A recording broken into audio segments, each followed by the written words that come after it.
I was recently, you know, I travel the tech conferences. I go around. I'm a fixture, I would say, at this point in many of the spots.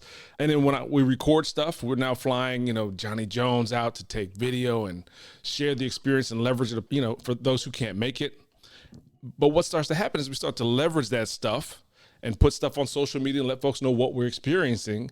Eventually, members of our community get involved, pitch in, and we do what we do. We Lego up, we click up. It's the Voltron lines. It all happens, and that happened last year at CES 2023. Got a direct message on LinkedIn. Say, hey, I see you coming to CES this year. Check this out. I might be able to get you into this Dolby Atmos event. And the guys I had with me were going nuts because, first of all, Dwayne Meekins is a video game guy. And he was like, Dolby Atmos, oh my goodness, my headphones do that. I want to be able to hear the bird fly diagonally from back here to go over there. It's incredible. So we were like, man, okay, there's a lot going on. Let's try to get over. But the big point is, she who called did an incredible thing, reached out cold and said, if you're available, come through. I love that about our community, and I love that about us. So today on the Black Futurist, we have she who reached out, Miss Leshawnda Larkin, and I don't know why she quiet laughing. Yes, you can be heard. What's up? Oh. Live from Dallas. I know. Yes, I'm back in Dallas. Yes. I've been traveling over these past couple of weeks at all these amazing events, but this really feels like family. Seeing you both here, as we all were all in school engineering at Howard University. So this feels like home. So thank you for having me. It is like home. And what happened next was we were in Art Basel, I should say Miami Art Week a couple weeks ago. Howard University, the Chadwick A. Boseman College of Fine Arts was having a series of events, plus everything else that happens in that city. And Leshawnda, you showed up and you were there with Black Public Media. Is that right? Yeah, Talk about that for a second. Yeah, so I actually have met Lisa, who runs the Black Public Media Plus program. Years ago, we first met at Sundance. We were both there supporting the New Frontiers event that happens that really kind of showcases new technology. So at that time, it was VR. A lot of the film festivals were kind of breaking into that space. And I was there at the time working with Samsung, and we were supporting will.i.am and Black Eyed Peas as they had a venture with Marvel, and they launched a VR program, Masters of the Sun, which was really cool because they featured a lot of old school hip hop artists as the voices. And so it was just great to kind of see, culture kind of embrace this new technology. But met Lisa there, and she's just been such a great supporter. And she's invited me to come speak at some of the Black Public Media events. And she reached out and said, hey, would you come and talk about emerging trends that would be important for creatives to know about? And so that's how I ended up there. And what she actually leads is really introducing new technology from a storytelling perspective. Black Public Media is an entity that kind of supports public broadcasting TV.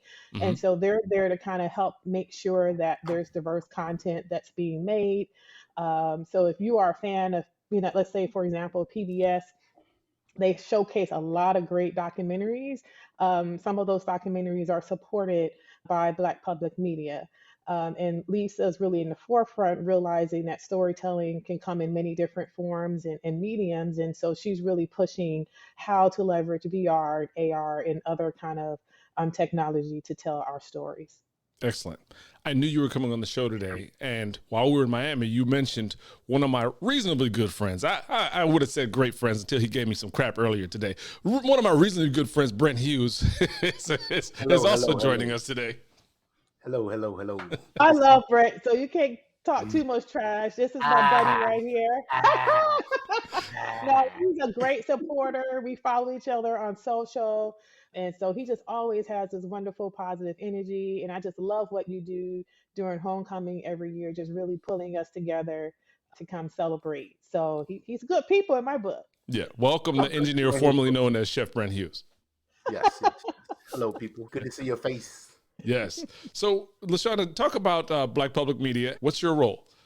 Oh, so actually, I don't work for Black Public Media. I Hmm. was actually just kind of asked to be a part of this particular program, Yeah. just because of my area of expertise, kind of working in emerging technology, and really the spaces of creative technologists. So I'm not affiliated with Black Public Media, but I've certainly have supported a lot of their programs in the past.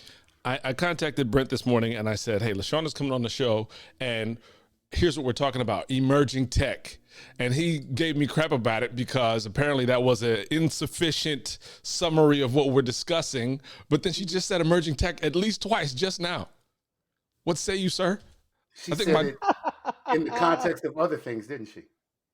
yes, as in what she's Oh, about, okay, what she's okay, doing, okay. what her expertise All right, is. all right. Thank you for filling in his blanks. I appreciate it. Yes, Leshawnda, you mentioned that we are quote unquote LKD kids. What are LKD kids? Products of, um, of Downing Hall, man, School of Engineering at Howard University. that's right. The people we were always in the library studying, where everybody else was partying. And to your credit, it's your credit. You went the hardest route, if you ask me. I mean, all the engineering disciplines in undergrad are incredible and challenging because they're probably one of the only career paths that you can become a professional right out of undergrad, which is nuts. Hmm. Other, to be a doctor or attorney, you got to go to some type of finishing school. But you went even harder and did Chem E. Like, okay, you went all I the way. know. What was that decision like?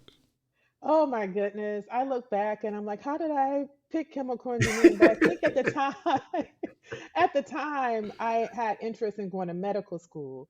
And so I felt like if I was picking engineering, chemical was probably the closest to that. And also, I also had a fascination with products. And I knew that, being in engineering, specifically chemical, that I could end up in a place where I would see products in store, which Yeah. ended up happening. So it's funny because my sister ended up going to Howard. She was a chemistry major. She's the doctor in the family. I'm not. But I give all credit to the School of Engineering because it really set a strong foundation in problem solving, and really how to do kind of situation assessment of just really anything. And I feel like with those skill sets, you can really basically do anything. But I'm very fortunate because actually I did work in engineering Hmm. after Howard University. I worked as a chemical engineer for 3 years, at Colgate Palmolive. They had a bar soap plant in Kansas City. I know, bar soap. So all the Irish cream uh, was made at our plant. And so for me, I was really excited about that because I knew any store that I entered in the US, I knew that that product was made at our store and learned so many lessons, working in that job. A lot of responsibility for someone at that age. I was managing a crew of 30 plus people. Hmm. A lot of responsibility. I was doing shift work, so I was working 3 days on and 12-hour shifts. Sometimes working night. When I worked my first Friday, Saturday, Sunday night rotation, I was like, oh no, I'm too young for this. But it gives you, when you think about it, all these products that we wear, there is someone that is taking that responsibility to deliver it. And so it gave me just, a deeper understanding and an appreciation, for the things that we have. But it also forced me to say, you know what, I need to make a change. Mm. So after doing 3 years working at Colgate, I decided to go back to school full time, and I went to Duke University to get my MBA to go into marketing. And actually, again, I give Colgate credit because their marketing team was very involved in innovation, and so they were constantly at our plant, testing out new formulas. And so from that process, engaging with them, I realized that I wanted to be on the other side where I could help come up with concepts and develop new ideals and really kind of understand consumer insights to help solve problems, which kind of ties back to the engineering aspect of what we learn in all those disciplines is how do you solve problems. A couple of things there. Number one, I would have never thought that the formula for Irish Spring ever changes. Like I would have thought it's just what it is. You guys just wash, rinse, and repeat, quote unquote, tongue in cheek, the same formula over and over and over again. Maybe the stuff on the production floor might change, the processes get more efficient, but I would have never thought that they change the formula. Oh, yes. When I was there, we were actually launching a new SKU with aloe. So they were adding aloe to the formulation, but then you're also changing fragrances. There were also products that had antibacterial agents in there. So yeah, dabbled in a lot of different kind of changes with the formula. Interesting. Second thing, and Brent, I want to hear from you on this too. When we Mhm. came out of school, you touched right on it. I was civil at the time. And so my Mhm. internships were in construction or demolition. And so you have this 19, 20, 21-year-old kid managing a crew of, like you say, 20 people on different shifts. And I'm the guy, which is crazy. As a male, one of my coping mechanisms was, okay, I better grow some facial hair because I can't walk around looking like this. Did you ever have that experience, Brent? What were your early jobs coming out, and how did you deal with that? So a lot of us went from Howard, me, Ralph, Janaea, Tin, Trebus. We all went to GT management training program. So we were kind of groomed for that management thing early on. But I realized that wasn't what I wanted like long term. They're like, oh, you could be a CE something. I was like, no, I'm not really interested in that. But early on, I did have that experience. My first rotation, I was working in a network operations center. And it was kind of a ability thing that kind of moved me up because a lot of folks had been there a long time and they were kind of happy with what they were doing. And I came in writing scripts and making programs. So I'm like, yo, if you want me to do this every day, I'm gonna run a script in the background to do it overnight, so I don't even have to. They're like, the next day they're like, so what is this? I'm like, oh, I just made a little visual something something. Hey, wait a minute, what skills do you have? Right, right. So, and it was kind of that thing at the beginning too. It was like, who is this college kid coming in with, doesn't have any experience? What can he add to the pot? And that was sort of the thing too. It was.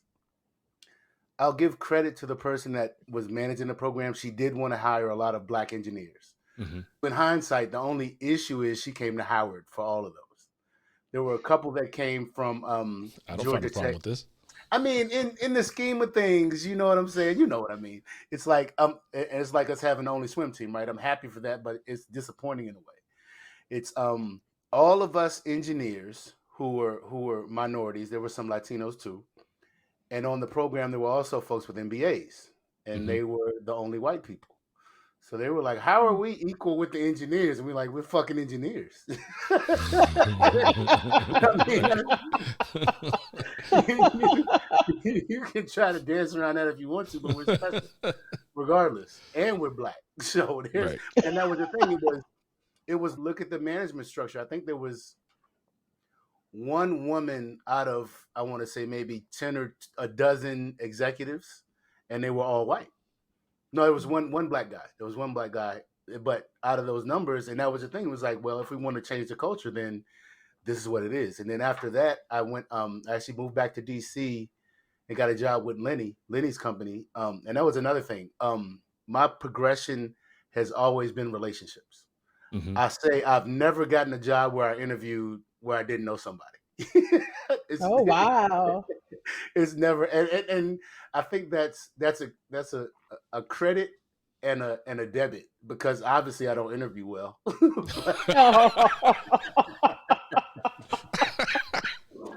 Actually, a job I have now, again, small world. When I quit to cook for a while, I met this woman when I was running the bar, and I just happened to run to her last year. And now I work for the company she worked for before.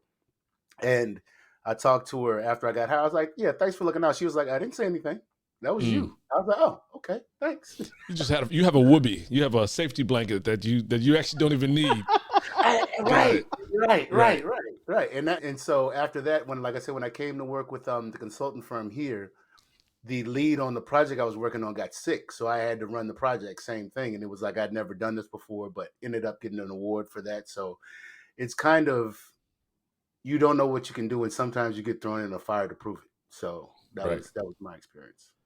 The weird story quickly, just on you touched on an idea about how you can come out of school and be in this professional position, and you're also an engineer, right? So At one summer I was working for Bechtel, which is a big international construction company. We're working on a demolition project upstate New York.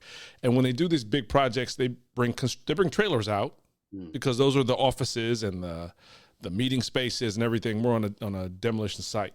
And those trailers need to have, once they get installed, they need to have a porch built and all kind of things. And I remember coming up one summer and they brought a new trailer up and they're like, hey, do you want to manage the construction of the new porch for this new trailer? And I was like, well, I mean, what's there to manage? These guys have done it 5 times already, obviously. But you know what I will do? I'll design you a new porch. And my porch took about 45% of the lumber. It was a bikini compared to the overbuilt monstrosity that the carpenters have been doing over and over again. I'm like, you guys are just like, this lumber actually is rated for a certain force, and I can put a factor of safety on it so we can get the thing done without so much waste and make it fun and a little more pretty. So I designed it, drew the whole thing out, and then had the carpenters building according to my specs. And then I complete the whole summer, go back to college. The next summer, I'm coming back to the same construction site to work with those engineers again on site. And one of the engineers I'm talking to on the phone says, hey, so did you hear about what happened? I'm like, what? We had a little accident here on one of the trailers. What are you talking about? One of the porches blew away. I was like, don't play. He's like, no, I'm just messing with you.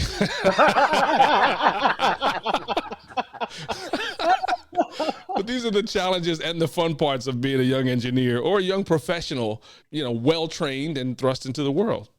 Leshawnda, you have another school listed on your portfolio that I can't pronounce. You went to Thailand for part of your MBA, is that right?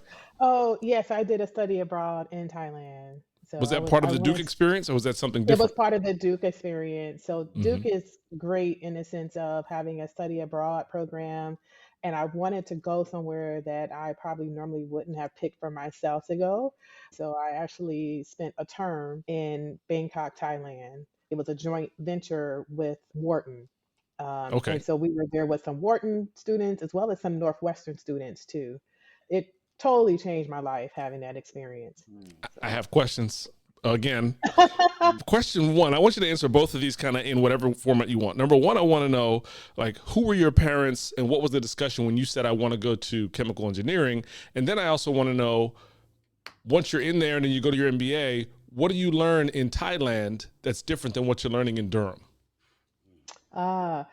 Oh, my parents wanted me to do engineering. I went to a performing arts school from 4th to 12th grade. So I went to Cleveland School of the Arts. So think of Fame, that's the show on TV. Okay. I was a music major. And so, I took private lessons from a very young age for piano and flute. But my mom especially pushed to make sure that, I was thinking more about my future, that I had a job that I could take care of myself.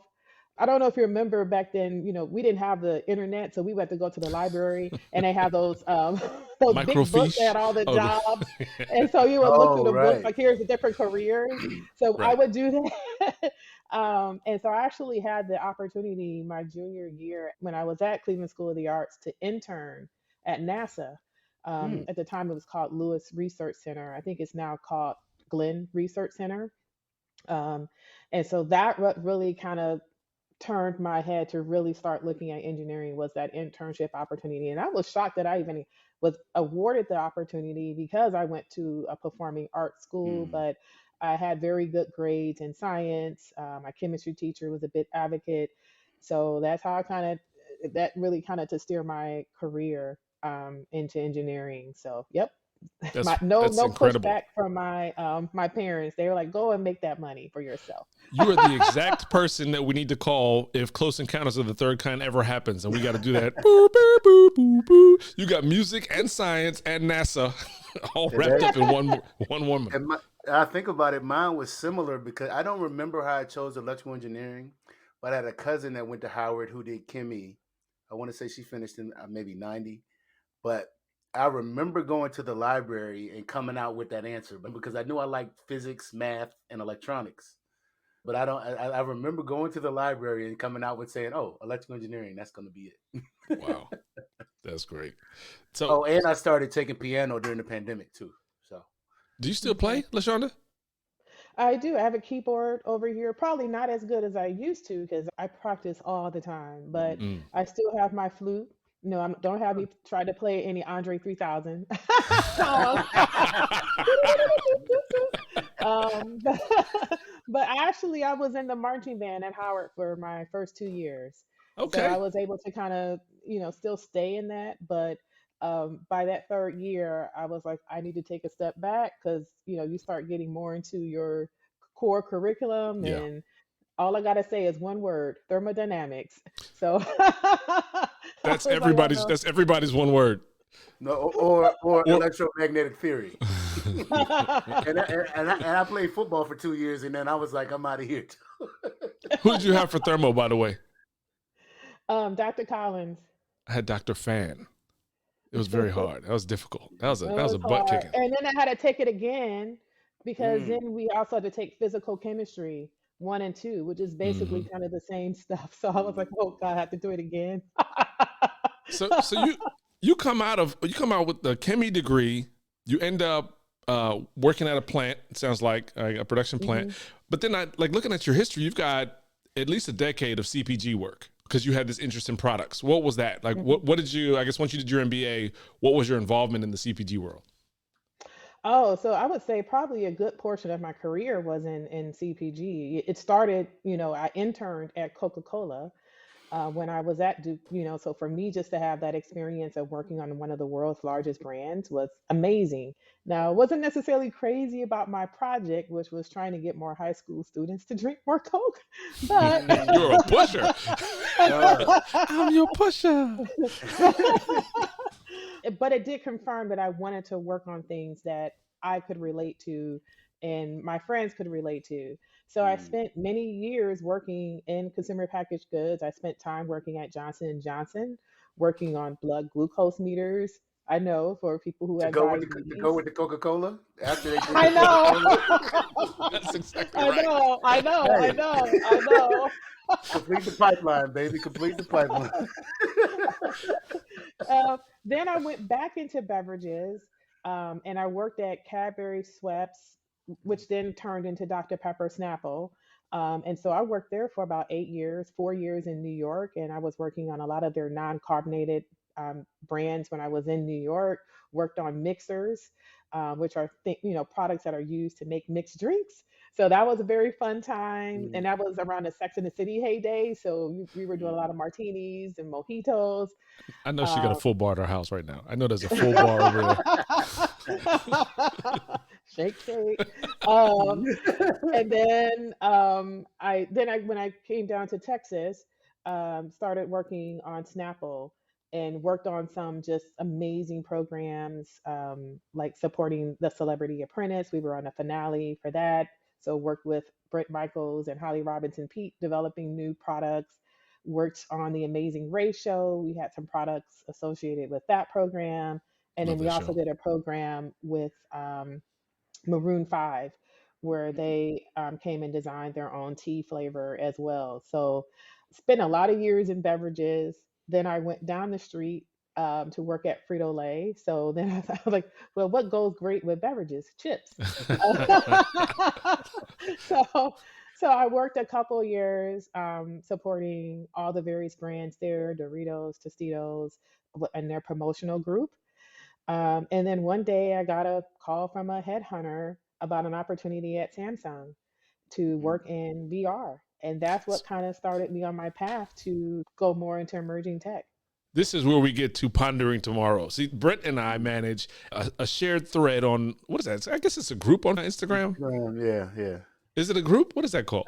It's a group. That's the Yeah. name that works. We That's have the this first group time called I've heard it. Pondering Tomorrow, where basically we do the morning reading and then something makes you go, that's pretty cool. You post it in there and say something about it. So emerging tech, as I was saying, but also, as you said, we're going to do a little talk about the intersection of emerging tech with entertainment and obviously the impact of that stuff on culture. So you go to Samsung, and this is like, how long ago? Like what year are we talking about?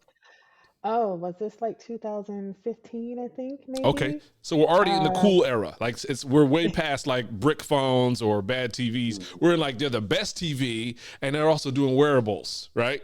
yes. Okay, Tell me, what did you learn at Samsung? And are they the coolest in the space? Or were they the coolest in the space?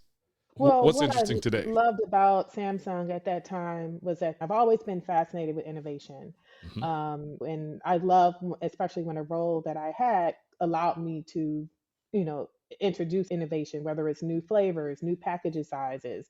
But this was the first time that I actually worked on something that was totally new to the industry. So I was part of the team that helped to launch VR headsets, Gear VR, to the US market.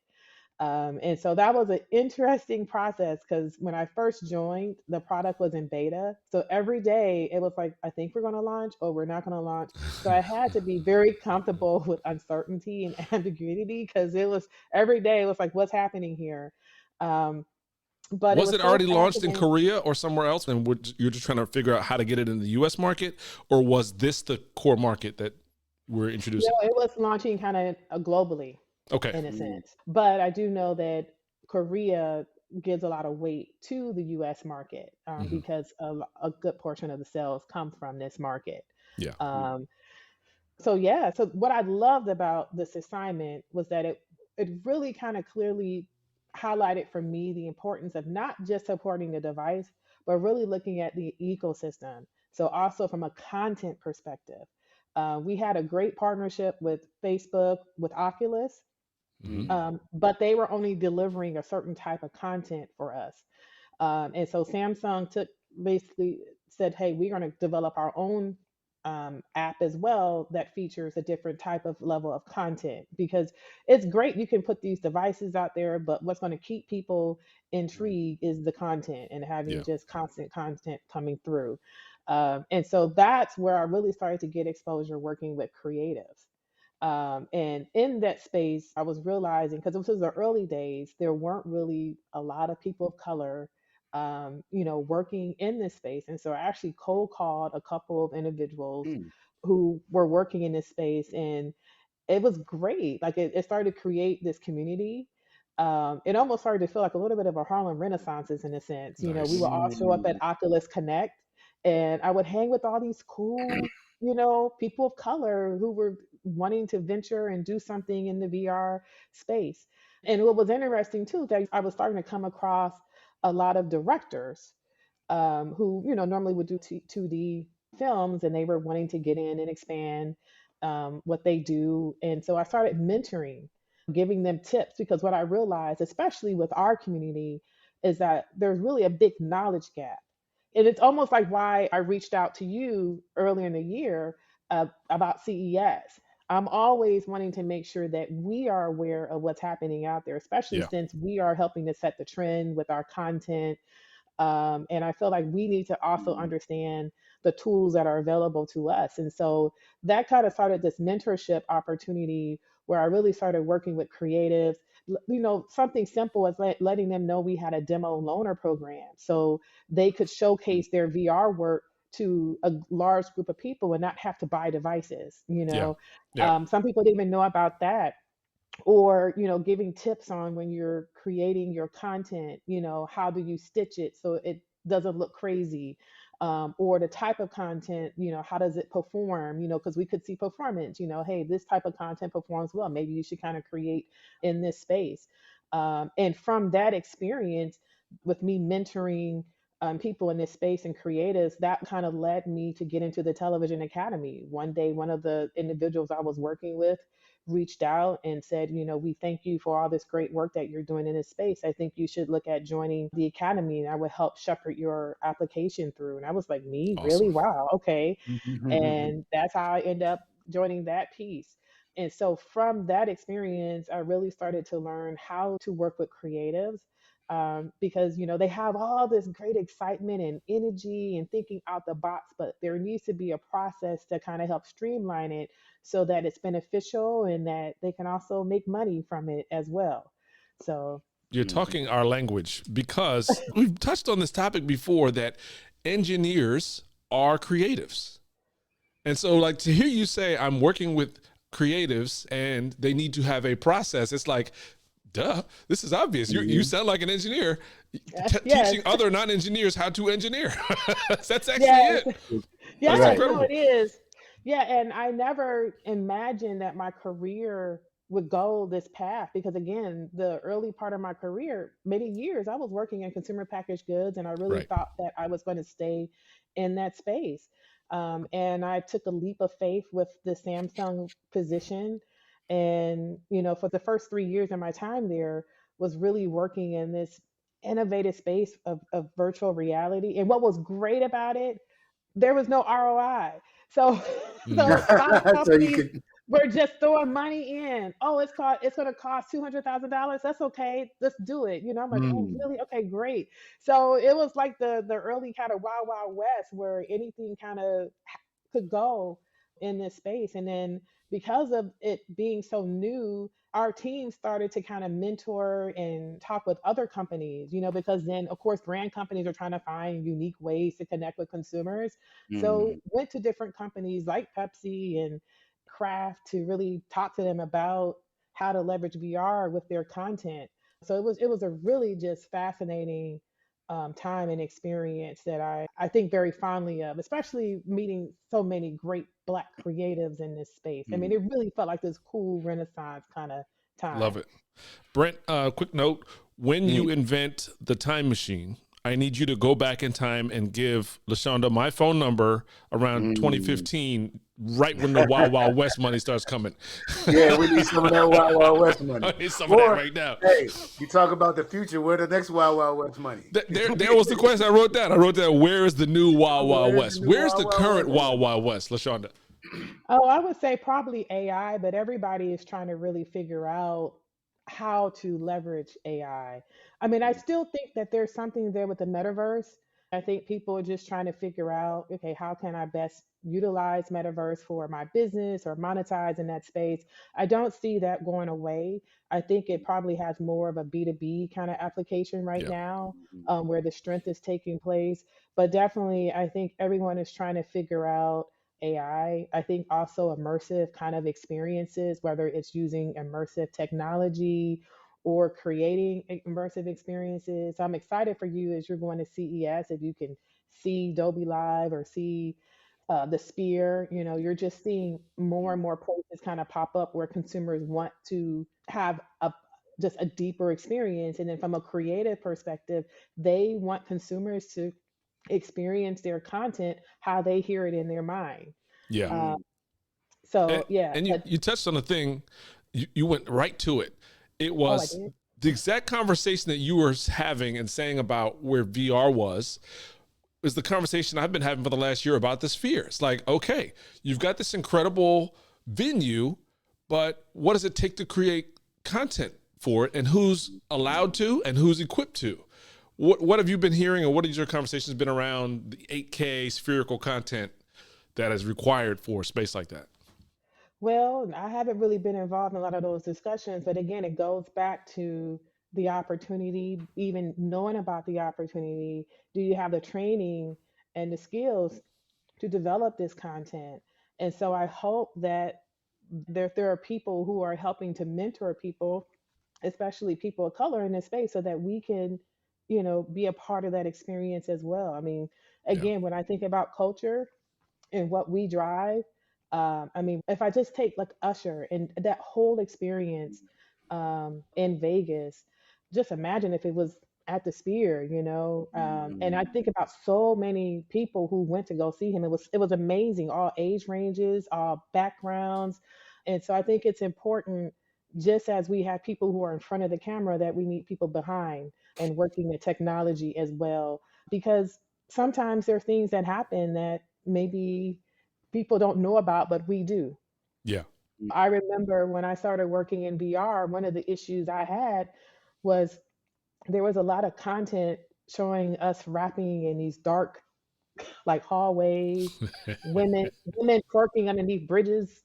And I was like, and I was like, I know that there's more to us than that, Mhm. mm, you know.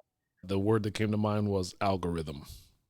Like, mm. somebody is programming what will be shown, and that will create more creators who are going to create more of what the algorithm rewards.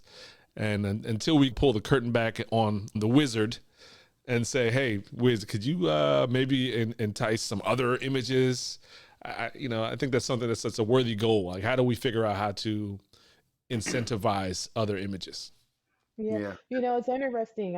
I'm excited about what Netflix is doing. They just announced that they're going to start releasing more of their data. So Mm. it's now giving a little bit more power to creators to understand how well their work is being received, from a streaming perspective. And Mm, so I hope more companies will do that. great. Okay. Hey, so I was just wondering, so what's coming up, or what are you looking forward to, or what are you excited about in emerging technology that's coming out now? So I'm really excited about where AI is going to go because I know that there's kind of these multiple sides where there's one where there's a fear Mm, that it can take away opportunities and jobs but then I'm also excited for what it can do, which is can help streamline process, help make improvements. Mhm. I was just watching something today on TV where they were talking about how UPS is leveraging AI to help them determine what are good places to deliver packages and what places are prone to have their packages stolen. And in those cases, mm. have it go to a UPS store, which I'm Mm. like, I'm all for that because I've had some packages stolen. Right. Um, and so I've been looking at AI as far as how it's translating in various categories. With my last role being at Dolby, I looked at a lot of the entertainment pillars. So I was looking at music, podcasts, Mm. gaming, sports, movies, all of it, because each one kind of has a different impact, to different, and how it's being leveraged. And so I know that's the talk of the town, but I think, I see a lot of great benefit with AI. And so that's what really has me excited. I'm still excited about the metaverse. Mhm. I'm just curious, will it finally kick in?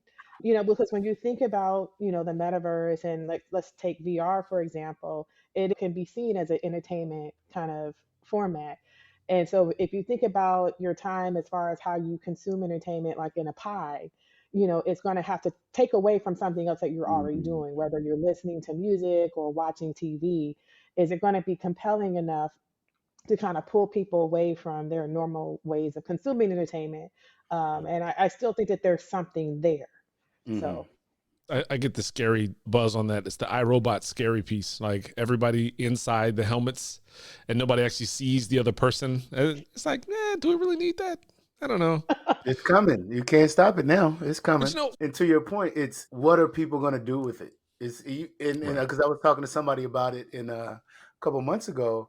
It's like, oh, I'm worried about AI. I'm worried about Terminator. I'm like, that. Like, how can you make sure it's safe? I'm like, you can't make sure it's safe. There's Yeah. no way, but you can just try to keep. It's going to happen. So it's going to happen. it's either be prepared for it or get left behind. And like you were saying, Leshawnda, I see us approaching it as consumers, and that's frustrating to me because I know it's like I know I said I was coding and stuff earlier, but I'm no coder by any stretch of the imagination. But if you can Google, you can develop something, right? Even if it's something simple, everybody's scared of this thing that the billionaires are creating that these podcast bros are in charge of.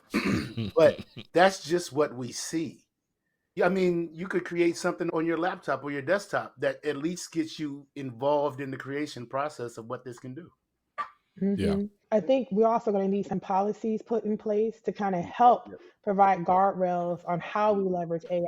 And I think that's part of the confusion right now, that there's really probably not a lot of guardrails out there. If you take, Mm-hmm. let's say, the music industry, I think that's why there's some concern because, in a sense, sometimes AI can be used as a sampling kind of vehicle. And we're already doing sampling. We've been doing sampling for years, but there's protocols in place that if you sample and you don't give credit, you're going to be taken to court. Yeah. Mm-hmm. They don't necessarily have that yet, I think, in all these different entertainment pillars that are using it. So I think that, as this continues to move forward, I feel like every day I'm hearing about something new within AI and how it's being leveraged and used, that we also need to start thinking about policies that need to be developed too. Yeah. Mm-hmm. I went to a conference earlier this year with a software company that does that has a lot to do with the industrial production process. So from CAD design all the way through production and then through service, right? And they had a segment of their floor called Industrial Metaverse. And it was absolutely fantastic. They had setups, iPhone Pros with LiDAR. They, within 5 minutes, had created a 3D environment, scanning the area, and were able to share that with expertise elsewhere. So I just think that, I say that to say that we spend so much time talking about and thinking about these technologies in terms of entertainment, but that's just one segment. You know, that's just the segment that maybe as consumers, we sit and look at, well, what am I going to watch tonight? Or what's going to keep me happy tonight versus what about construction? How does AR and VR and AI affect construction or water purification or whatever? These other areas of our lives, medical. I mean, medical. What are the applications that we should be looking forward to in terms of AI and virtual reality and mixed reality in medical? It seems like it's already there. And wouldn't you want your surgeon to be fully aware of how to put the mask on and see what's going on in your arteries?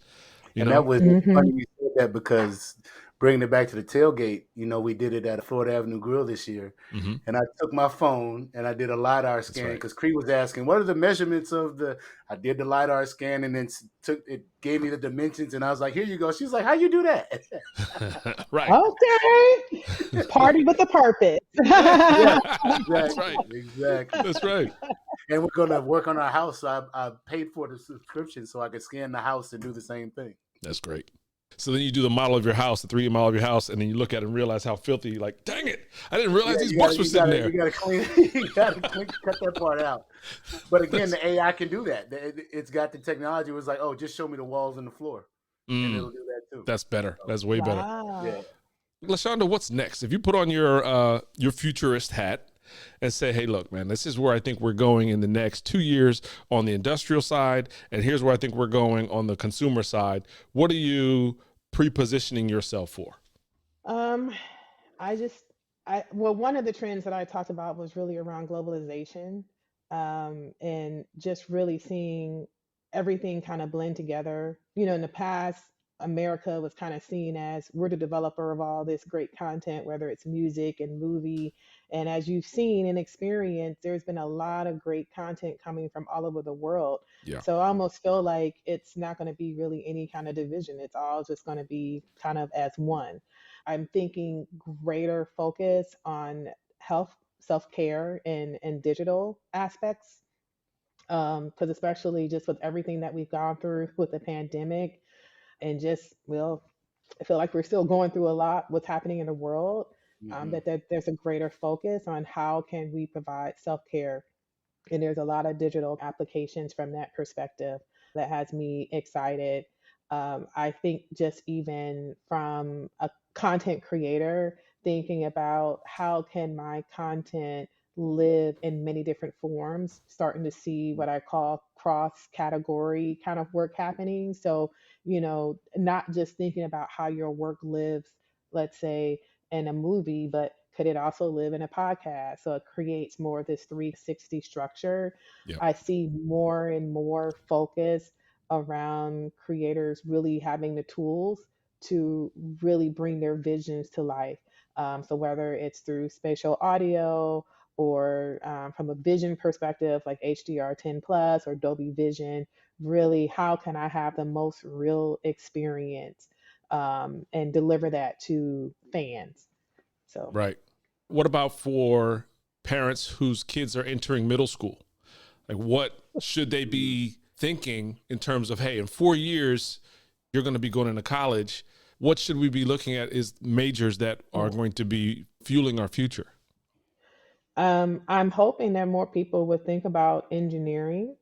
I would love to see more cross pollination between different schools. So, for example, like let's say the School of Fine Arts and engineering, and I'm already starting to see that kind of work. As you know, School of Fine Arts, they now have an animation program.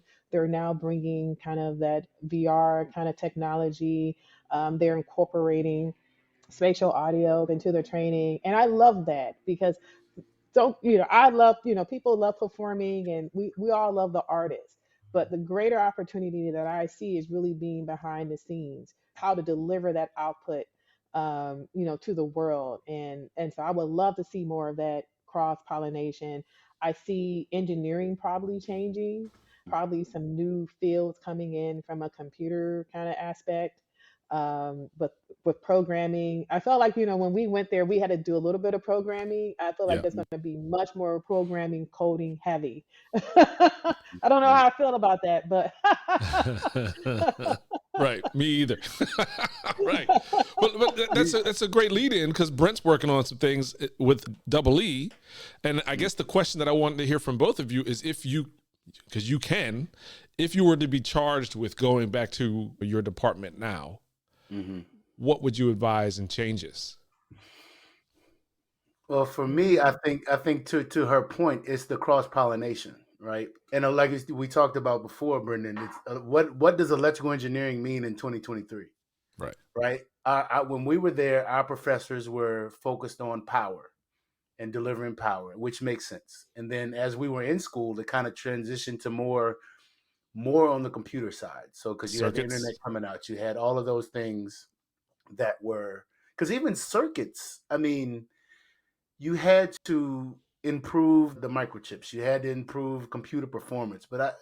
And now I think there's a great understanding of devices. And granted, as technology advances in that space, things will need to change. But unless there's some literal quantum leap in what the computer you can put on your desk at home, those things are going to move in a slow progression. So it's what does electrical engineering mean today? And I don't have the answer to that, but I think the cross-pollination with the arts, with business, because that was one thing that I really wish that we had, was you're an engineer and you create, but you create and somebody else knows how to package it and sell it.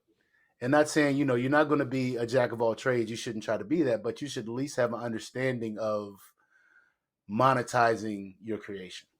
Right. I love that. I was going to suggest an entrepreneurship kind of track to go along if we were in engineering, because I don't think we were really taught that. So it was almost like we're going to train you to go out into the real world Right. and Work work for at a somebody else. corporation.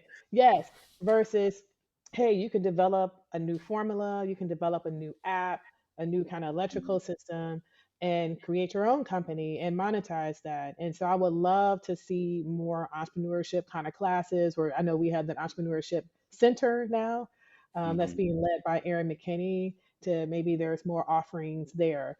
I do know that School of Fine Arts is really kind of taking that stance, and they're developing a conference to kind of really bridge the gap and connect things together for students, to really kind of show them all the opportunities that are there for them. Okay. Yeah, that's fantastic. My brain goes to what organizations or companies would be interested in the output of creating a curriculum that measures the arts with science, with marketing or entrepreneurship as well. And then I always find that once we find a problem big enough of our own and solve that it becomes something that we can scale and leverage across other populations, So it'd be interesting to see if this conversation leads any of us to I would action. say any of the streaming services, whether it's Spotify, Paramount, it's going to require all of the things that we talked about, that cross pollination. So the companies are there. I think it's just knowing about it and knowing about those opportunities. Like, I did not know about the opportunities that were at Dolby until I got there. And I was like, what? This place existed? This is crazy. I didn't even know. And so that's part of what I'm trying to do, is really just let people know about all these opportunities and what it can do for you, that you don't have to go down this traditional path.